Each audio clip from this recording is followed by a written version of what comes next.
Hey, welcome back, everybody. Thank you for tuning in to another episode of the Industrial Packaging Podcast with me, your host, Nathan Dube, Digital Marketing Specialist at Industrial Packaging.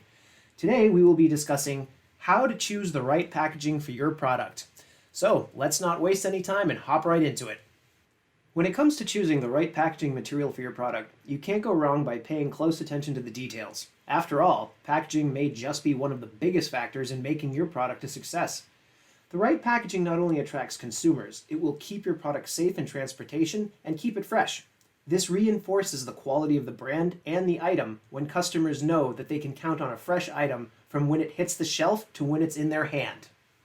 Now, this also means that the wrong packaging could be detrimental to your product's success. A sleek design and top-notch branding are key elements for any piece of product packaging. Functionality is just as important. We will help you choose the right packaging to set your product apart on the shelf and to meet with success after it leaves your facility. Here is a list of important considerations we will discuss for successfully planning your packaging. Packaging budget, packaging transportation, packaging materials and sustainability, packaging size, and packaging design and branding. First up, we have packaging budget. Before you begin any packaging endeavor, you must determine the scope of your budget. This will determine what kinds of materials you can use and what you can spend making your design as enticing as possible. Materials like glass and natural fibers look terrific and are visually appealing to consumers, but are not cheap, either to manufacture or ship. Glass is heavy and breakable, leading to shipping and storage concerns, and may lead to increased consumer prices. Sometimes a consumer is willing to pay more for a greater perceived value, but sometimes that increase in price is not worth the cost of additional packaging. Plastic is not the most environmentally friendly option, though it is often recyclable, and it can be made from recycled materials. Talking that up on the packaging itself can be an incentive to the consumer to feel good about buying your product. Finding the right balance of what you want to spend on creative and in production versus what you'll need to spend on materials will largely affect the success of your project. An amazing design that tells consumers it was made for them, but can't travel from your facility to the shelves without being damaged is a package that is worthless. Products with a long shelf life that need to stand out even after a long time on the shelf need special considerations too. A superior print finish, such as with a UV-treated high-gloss liquid-based coating, could do just the trick. It's always more cost-effective in the long run to pay for adequate protective package design in the first place, rather than to replace damaged goods later on. Shoot for the middle ground sweet spot between when the cost of product damage equals the cost of protective packaging, and you will be in good shape to satisfy your production budget as well as your customers. Moving on from there, we have packaging materials and sustainability. When it comes to packaging materials, it's a good rule of thumb to treat your products like you would treat yourself. Just as you would not want to live in a home that is too big or too small, the right space for the right packaging has a great effect on the end result. Shrink films and many other flexible packaging materials are lightweight and most yield excellent printing results. The cost from a freight and shipping standpoint is also ultra favorable for businesses when compared to heavier, bulkier packaging. Additionally, there are film options available to help your brand promote sustainability with recyclable packaging and less packaging waste. Flexible films are best used for food, dairy, cosmetics, pharmaceuticals, hardware items, and retail products to protect, extend shelf life, and provide an attractive package on and off the shelf. Carded packaging options are flexible and ideal for produce, fragile, or items that need to be seen to assist in a sale. They are also an excellent option for hang tab displays in retail environments. They include the following types. First up, we have blister packs.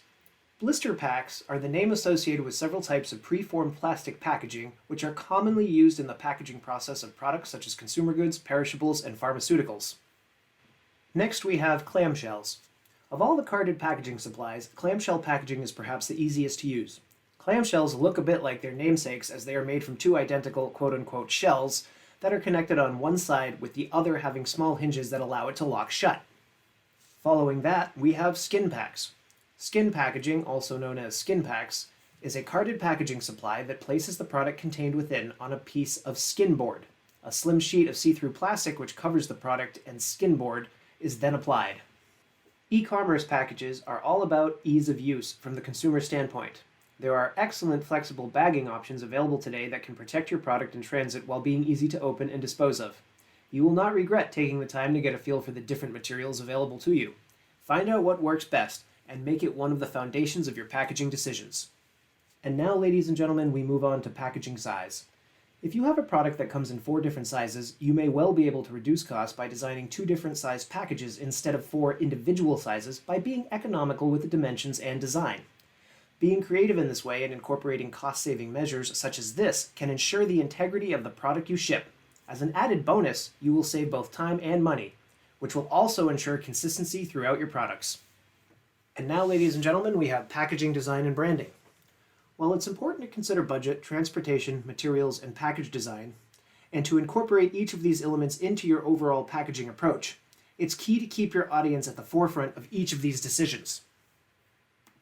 Keeping your target audience at the forefront of your design along the way will help you to meet overall success with your packaging design process. The type of material you choose to use in your packaging design is a part of your brand. So any disconnect between your materials or design and your brand's message will confuse consumers and make them lose trust. To appeal to your customers, you have to research and understand them enough before you make these key marketing and branding decisions. Market research is a great way to learn what your target audience values and decide how to pair those details with your budget, transportation, and sustainability needs and goals. Always listen to your key demographic and cater to their needs specifically. There are endless options for packaging materials available. The only limitations are those of budget, sustainability, and perhaps your imagination. Be sure to review all aspects of packaging material options and come up with a workable plan that keeps your key demographic at its center.